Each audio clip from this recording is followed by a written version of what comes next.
Hello, this is Bill Webb, aka Billy Indiana. Today I'm going to give you my top 10 games that I've played in 2022. Now, they're not all 2022 releases, it's only a third of the way through the year, but after 4 months, I want to recap my favorite games that I've played this year. So if you're curious to see what my top 10 are, stay tuned.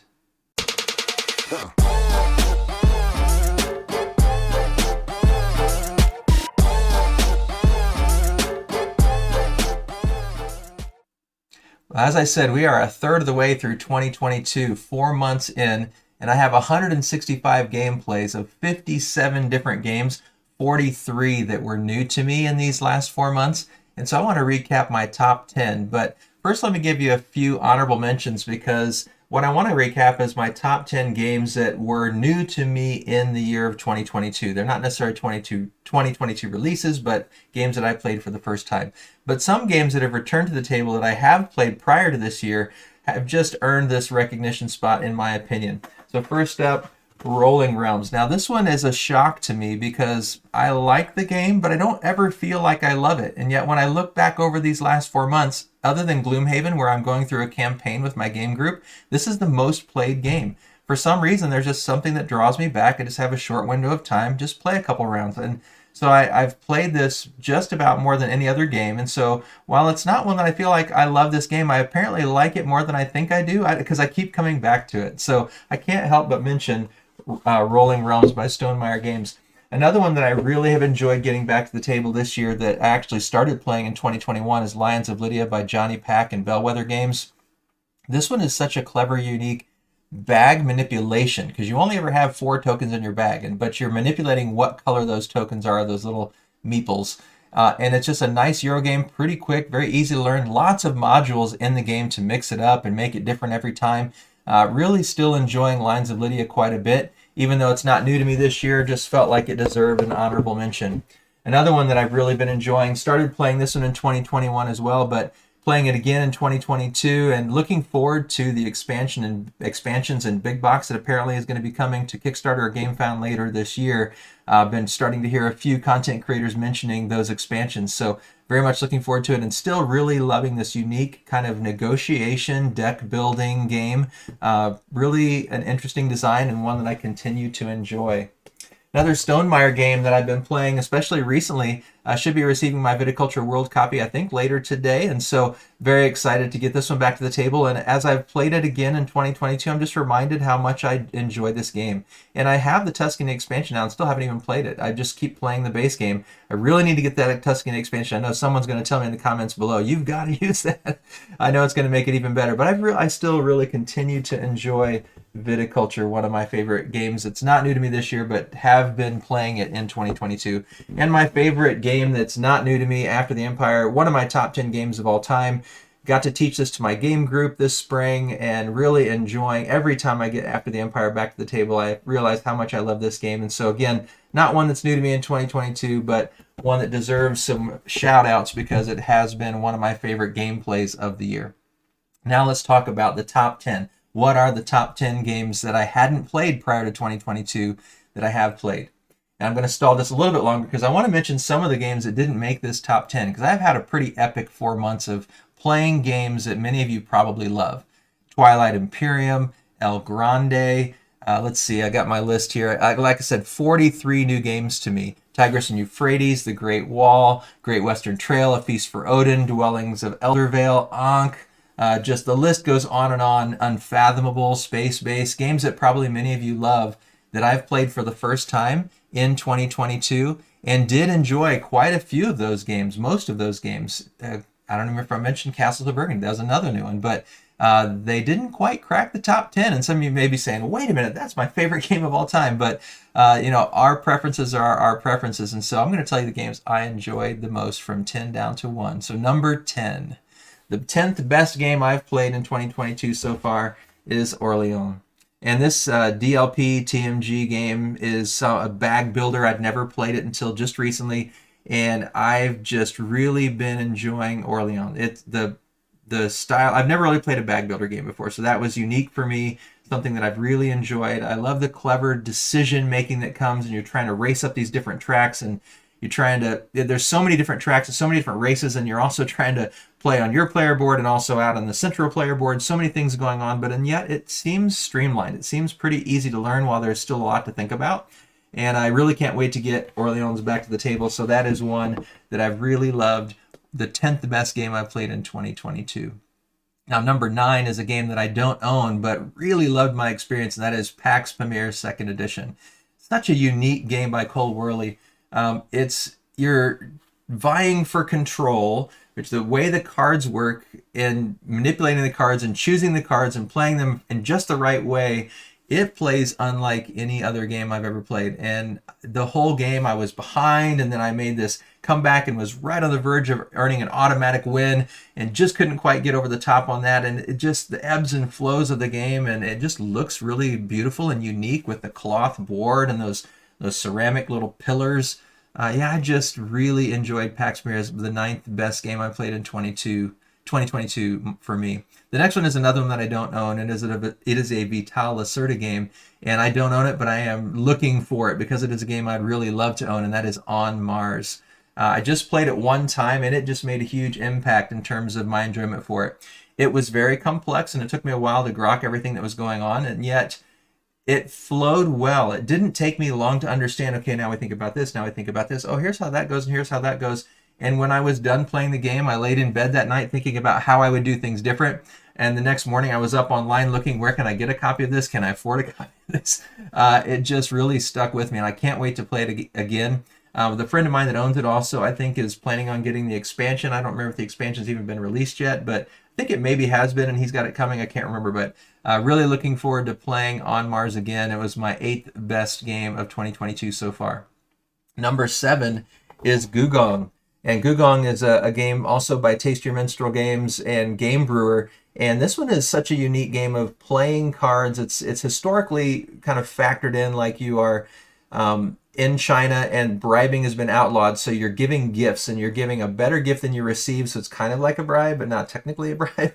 And there's just a really unique way that you're moving up a central track and gaining points as you go. And you can buy jade, and you can go to all these different areas to play your cards. And you always want to try to play a better card than is there, but you can get around it if you can't. And then someone might play the card that now you can't play in that one that same way. So just so many clever things. Really loved Gugong.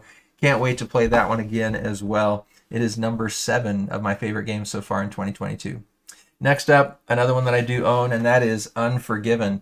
Unforgiven is by Tom Butler. It is about the Lincoln assassination trial. And it is like Seven Wonders Duel, but I think better. I think the theme in this one just comes through so strongly. It has all of the things that I love about Seven Wonders Duel, with the pyramid sort of draft of cards, with the track that you're racing up, and you can win in multiple different ways like you can in Seven Wonders Duel.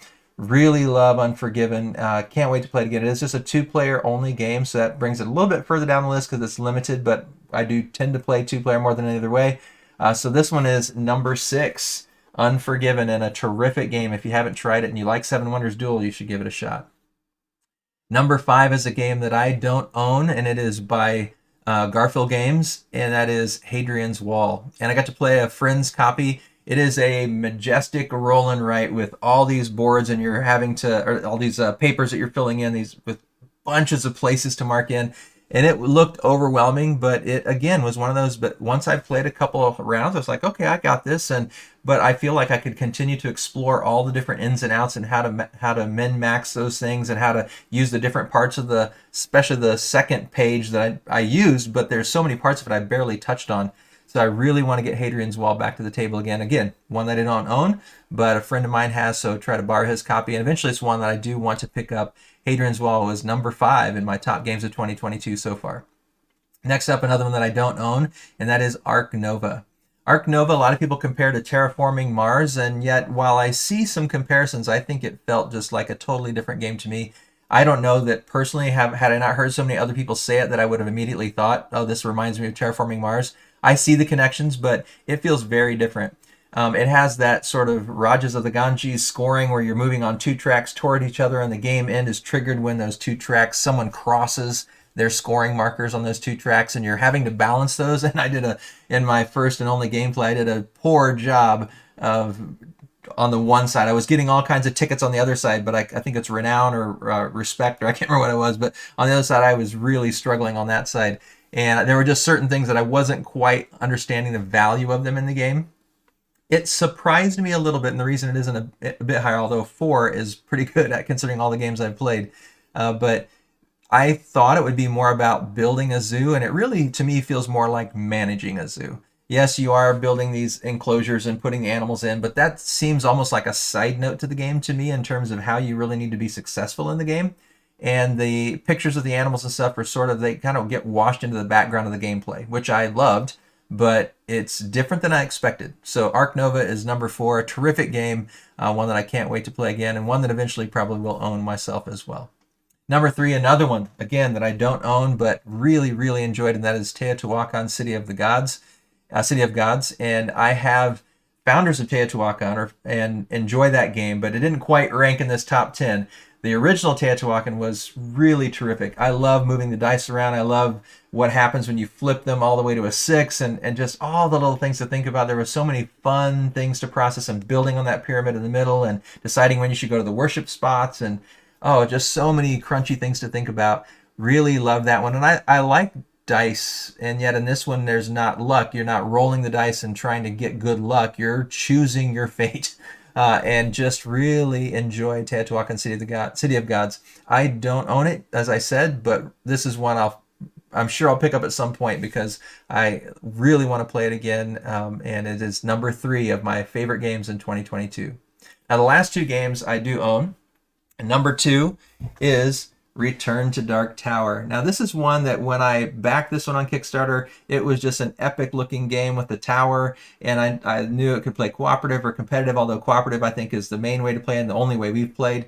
I expected to enjoy it, but I didn't. I thought the gimmick would be more of a gimmick and less of a game. I don't know. I wasn't sure. I knew I would like it, and that's why I invested so much money in it, but it just actually superseded my expectations. I really, really enjoyed it. And yes, I did get the deluxified version with the neoprene mat and all the really, blinged out features. But just the gameplay and the way the app integrates, it's a lot of fun. And can't wait to try the expansions. I have the Alliances expansion and haven't even dug into that at all yet. So Return to Dark Tower, just a fabulous, really fun game. And also it's pretty easy for people to get into, especially being cooperative. I think you can teach people who haven't played a lot of games. There's quite a bit going on, but between the app integration and the fact that you're working cooperatively, if it's someone that's curious about games and wants to really try something, I think the tower toy factor and just the epic story nature of battling all these beasts and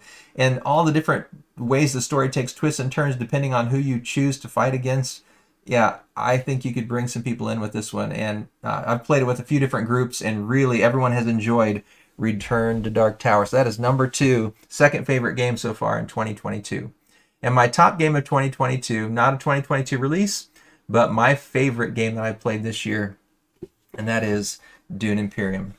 Dune Imperium, every time I think about it, I just want to get it back to the table. And I've played with and without the Rise of Ix. I do think the Rise of Ix expansion makes it better. The first time I played, I actually played with the expansion, and then I played a couple times without, and then I got my own copy of the expansion and played with it again, and I just can't get enough of this game. There's just something about the combination of the action selection / worker placement with using the different cards that you get and going up on the tracks, not just a scoring track, but the other tracks on the side. I forget what they're called right now. I'm drawing a blank on the name, but there's just a combination of things. And I like the Dune IP. I enjoyed the most recent movie, but I'm not like a super Dune fan. But something about this game just keeps drawing me in, and this is my favorite game of 2022. So, what was your favorite game, or what has been your favorite game in 2022 so far? A third of the way into the year, what have you enjoyed the most? If you've played some of these games, either the ones that I mentioned as sort of honorable mentions from prior years that just got back to the table that I feel like deserve the love, or these top 10, or maybe a few of the other ones that I mentioned that I said I did play but didn't make the top 10, tell me what you love about any of those games. I'd love to read about it in the comments below. If you enjoyed this video, I'd love it if you'd give it a thumbs up, and it'd be terrific if you'd choose to subscribe to the channel as well. And if you have any questions about any of the games, you can also ask those in the comments. As always, thanks for watching. This is Billy Indiana, signing off.